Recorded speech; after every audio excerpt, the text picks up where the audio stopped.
Robert chuckled when I questioned why he created a family card just for his in-laws.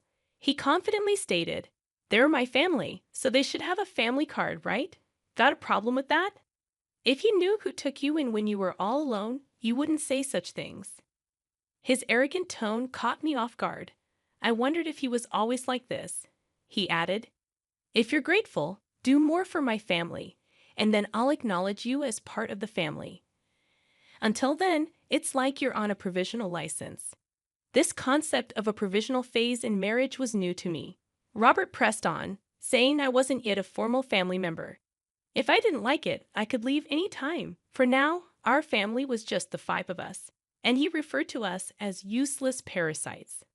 I understood his perspective, so I promptly canceled our joint credit cards and moved out.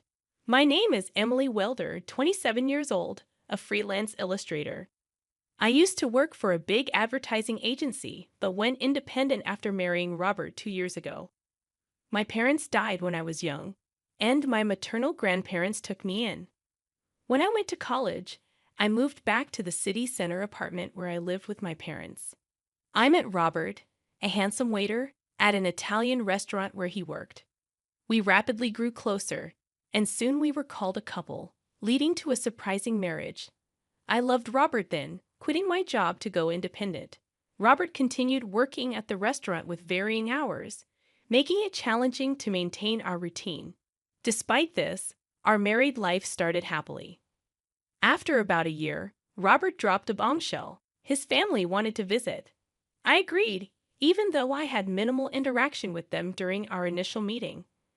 I saw this as an opportunity to get to know Robert's family better. Having lost my parents at a young age, I always admired the idea of a large family. However, when his family of four arrived, I was left speechless. His 32-year-old sister, 5 years older than both Robert and me, shockingly asked, "Which room is mine?" Her rude manner contrasted sharply with the polite greeting during our first meeting. Robert's 18-year-old sister stood silently without saying a word. Despite the abrupt greetings, I showed the two sisters to the guest room and assigned Robert's parents to the room that used to be my parents' room. It was the only Japanese-style room in the apartment, and I thought it would be best for them. Once settled, Robert's older sister declared, "Since we're going to be living here together, you better start serving our family properly." Confused, I looked to Robert for help, but he was laughing in a way I had never seen before. It turned out his family had given up their own home and moved into my apartment without my knowledge. Apologizing, Robert explained that their family home had to be vacated suddenly, and they had nowhere else to go. I wished he had informed me earlier, as I had assumed it was just for a date or two. Expressing my inconvenience, Robert apologized and asked if they could stay until they found somewhere else to go. Unable to turn away the family of someone important to me, especially in their time of need, I reluctantly agreed. Reluctantly, I agreed to let Robert's family stay with the condition that they find a new place as soon as possible. However, I would come to regret this decision. From the day they moved in, Robert's family showed no restraint. All four of them did nothing and left everything to me, saying whatever they wanted. They made no effort to look for a house or a job. When I asked about their jobs, I got another surprise. Robert's older sister had quit her part-time job at a supermarket. Despite her age, she revealed she hadn't had a steady job since high school. Robert's parents had also quit their part-time jobs before coming here, and his younger sister was unemployed, lying about being a student. When I questioned why they weren't working, Robert's sister shockingly said, "Why should I work when I've become part of a wealthy family?" She claimed I had received a big settlement and insurance money from my parents' accident, and since I didn't have a mortgage on the apartment, I could live without working. I protested to Robert, but he defended his family, claiming they needed time to rest. The tyranny of Robert's family worsened. They treated me like a servant at home and demanded money when going out. I reluctantly gave them some money, which they claimed to have spent without finding a job. If I confronted them, they would accuse me of lying without proof. Robert assured me he would talk to them, but as time went on, it seemed like saying anything was pointless. However, the frequency of their requests for money gradually decreased, perhaps because Robert addressed the issue. It seemed to resolve itself, but the money I had given them was never returned. After about 3 months of living this way, I noticed something alarming. Why was the credit card bill so high? Could it be unauthorized use? Upon checking the statement, all the charges were made with family credit cards, covering purchases from food and drinks to books, games, and expensive brand bags and clothes. Each item was labeled with a number from 1 to 5, indicating that 5 family credit cards had been issued. Currently, these credit cards were in my name, with Robert using the family cards. He had mentioned that it would be more convenient to consolidate payments and asked if he could leave it to me to manage them. However, it appeared these family cards had been issued without my knowledge. Robert's family stopped asking for money because they could now make credit card payments and cash withdrawals. When I confronted Robert about why he made family cards for his in-laws without consulting me, he laughed and said, "Well, you complain when they say they have no money. What choice do I have? Besides, you know who took you in when you were all alone, right? Can you really say such things to the important family of your benefactor?" His arrogant tone stunned me into silence. I wondered if Robert was always like this. He added, "If you're grateful, you should serve my family more. Then I'll acknowledge you as family too. Until then, consider it like you're on a provisional license."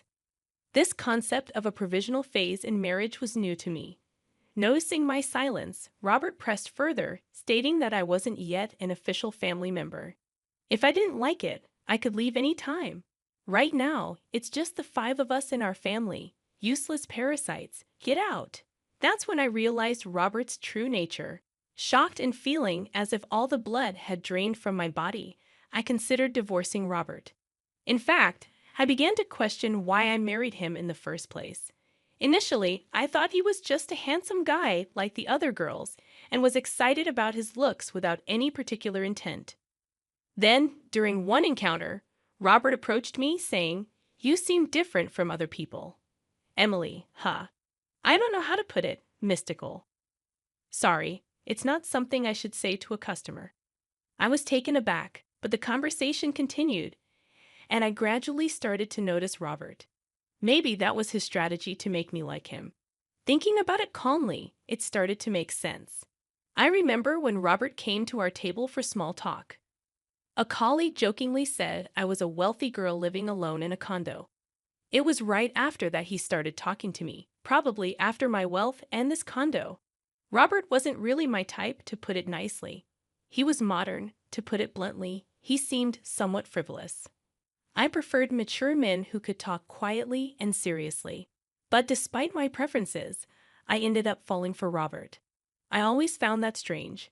Robert was the so-called handsome guy, making it easy for him to charm a woman, especially someone like me, not used to men and newly into the workforce. I fell for his tactics and ended up marrying him. The thought made me frustrated and embarrassed. I felt like destroying everything in the house, but I wasn't foolish enough to act on that impulse. I decided to get revenge somehow. For that, I needed to endure this life a little longer. Like Robert manipulated me, I would control his entire family. The condo we live in was bought by my father with a mortgage soon after I was born. It wasn't very expensive back then, but the area developed rapidly with a new shopping center nearby, and now it's considered a luxury condo. My parents, hoping for more children, bought a spacious condo. That's why there's enough room even with Robert's family moving in. But even with its decent size, having Robert's family around is a nuisance for me. Working from home, I'm enduring this only for the sake of revenge. As Robert's sister said, there's no mortgage payment for this condo. When I was 3, both of my parents passed away in a car accident. They died on their way back from my paternal grandfather's funeral, colliding with a speeding car on the freeway. That day, I was supposed to go with them, but I had caught the flu and had a high fever. My maternal grandparents came to the condo where we lived with my parents to take care of me, leaving me as the only survivor.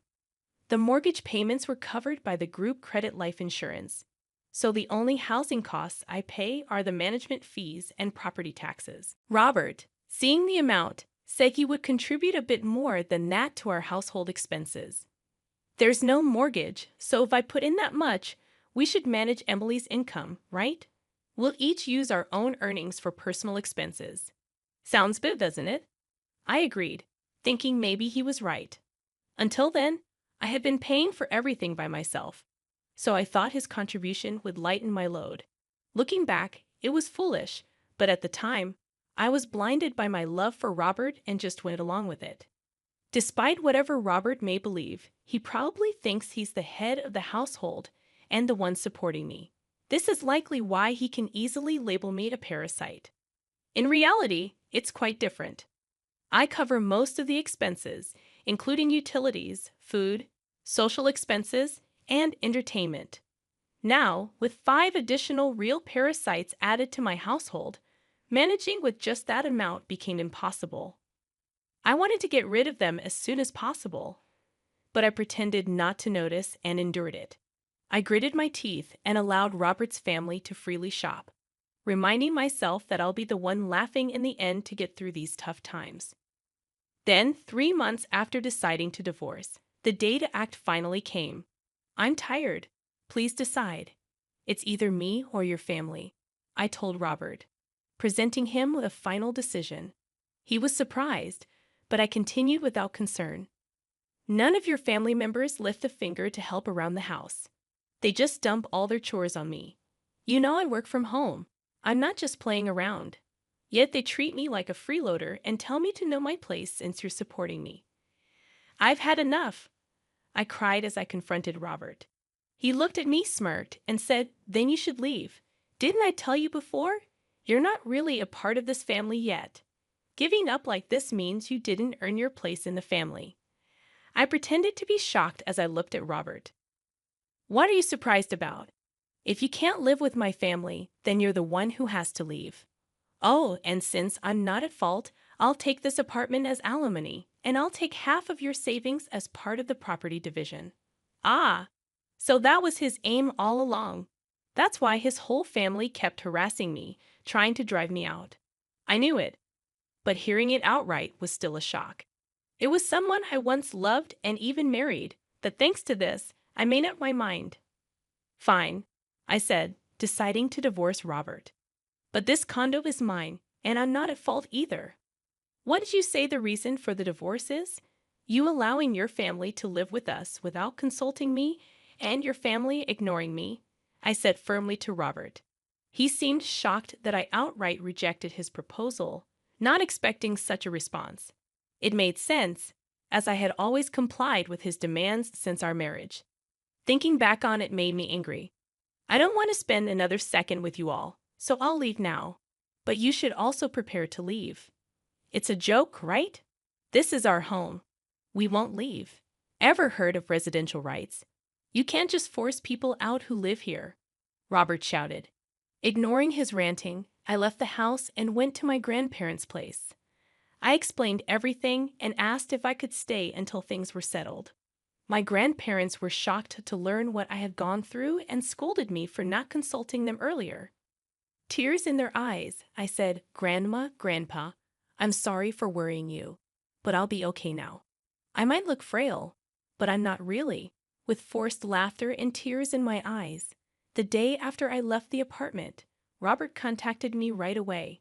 "Hey, what's this all about? What are you referring to, the certified mail?" I was impressed by the quick work. I had left the divorce proceedings to a lawyer, and when I told them yesterday that I was leaving the house, they arranged for everything to be delivered today. "I'm not paying any alimony, and I'm not leaving the condo, just so you know," Robert declared. "But legally, you have an obligation to pay, and you don't have the right to continue living in that apartment." I responded, "What are you talking about? That apartment is mine too since we're married. If you insist, then pay me half its value to buy me out." Such an absurd claim. Talking like this is getting us nowhere. "Please communicate through my lawyer from now on," I said, ending the call. I knew he would probably call again tomorrow, but I had no desire to talk anymore today. As expected, he called the next morning. Hey, what's this all about?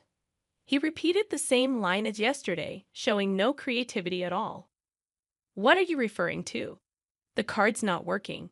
What did you do? What I did was cancel it. That card was mine, and you were just using the family card, remember? Indeed, before leaving the house, I had switched all the contracts from that card to another and canceled it. Of course, the family cards would stop working when I canceled mine. Yes, you paid the apartment's management fee and property taxes just for the first 2 months. It's not much, but I can deduct that from the alimony if you like. When I mocked him like that, I heard some indistinct shouting from the other end of the phone. That's right. Robert only paid the agreed amount for just 2 months. He made various excuses about the store and whatnot, always finding a reason to ask me to wait. But then he stopped paying altogether. If he forgot and thought he was still paying, that's some poor memory. But I didn't care anymore. He's someone I'm cutting ties with. His memory doesn't matter to me. That's the situation. So please pay your half of the living expenses I've been covering. I've kept a detailed household ledger, which I'll submit as evidence. Then divide the savings properly. It's marital property, he demanded. Yes, I understand. Let's split it accordingly. I agreed, and he ended the call with a parting shot, reminding me not to forget. A few days later, I got another call with the same line. I realized they lacked not only memory, but vocabulary as well. What do you mean the split of shared property? Why is it zero? You must be rolling in cash from your parents' insurance and alimony. Ah, so that's what they were thinking. I patiently explained that my savings before marriage weren't part of the shared property, and since we had no savings after marriage, it naturally amounted to zero. Don't lie to me. If you think I'm lying, why don't you consult with someone? Anyway, from now on, please communicate through my attorney. I won't be speaking to you directly anymore. Goodbye, I said, then hung up the phone and blocked Robert's number. 2 months after I left the house, Robert and his family finally moved out of the apartment. Not because they had a change of heart, but because they couldn't sustain their living. Naturally, Robert's income alone wasn't enough for a family of 5. They were used to shopping extravagantly with my card, and telling them to cut back now was impossible. I had let them use the card intentionally for this, knowing them. I was sure it would come to this. His family started pestering Robert for shopping money, and when he refused, they began stealing from his wallet. Even when Robert got mad, they blamed him for kicking me out. To top it off, the electricity, gas, and water were all shut off. Of course, I had arranged for that since I had no plans to live there for a while. Robert tried to get them restored immediately over the phone, but the house was in my name. No one else could get them reconnected.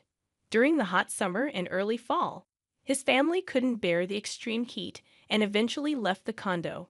Where they went, I neither know nor care. Robert tried to stay till the end, but eventually gave up due to the lack of electricity and the inability to bathe. The divorce proceedings progressed faster than expected, not because Robert had a change of heart, but because he messed up. He cheated on me while we were still married, or rather, he had started making moves on someone, thinking he could kick me out soon. He bragged about owning a luxury apartment in a prime downtown location, luring young girls there. It's surprising he did this while his family was around. But he had a history of such behavior, so they didn't mind. He was handsome, so I suspected he might do such things. Before leaving, I had installed cameras in several places in the house, capturing all the evidence. Maybe he underestimated me, but he really did disrespect me. He brought his family into my home without my permission, made a family card, left me the bill, kicked me out, and cheated on me. I demanded a hefty sum in alimony for all these. When Robert saw the amount, he turned pale and desperately pleaded for reconciliation. But I had no such intentions. Knowing he couldn't pay, I made him borrow as much as possible from his company and took whatever I could get. When I threatened to sue him for fraud over the family card, he reluctantly agreed to my terms. Well, I hope he does his best to pay off his debt. The divorce is finalized, and I'm still staying at my grandparents' place.